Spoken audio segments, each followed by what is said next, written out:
Gerald, you've got a couple of runners here in Sydney and one in Melbourne. Let's talk about him, AMORINO. You're originally nommed for the run of the Rose, but you're going to take him to Melbourne.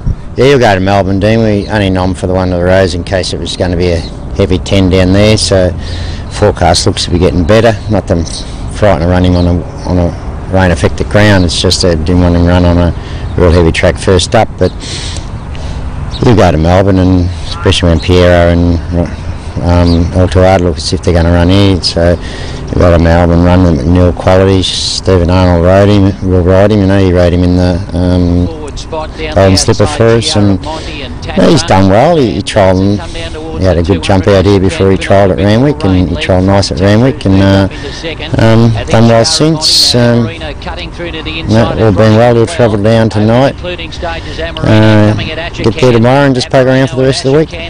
He looked like he enjoyed his gallop this morning.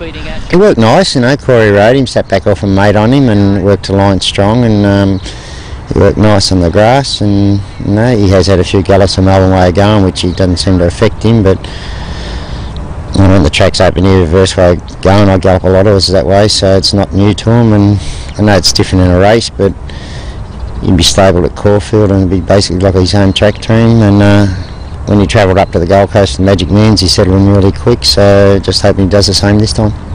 He looked pretty raw last preparation. He ran some terrific races, but how's he matured this time in? Physically, you'd say he hasn't changed a lot. He's probably only about 10 kilos heavier on the scales, but to look at him, he's a lot stronger, he's a lot better through the front end, he's better around the shoulders. His attitude's great. The trials really switched him on, and he used to be a little bit colty, which as a 2-year-old, so far this time in he hasn't been, so mentally I reckon he's matured a lot, yeah.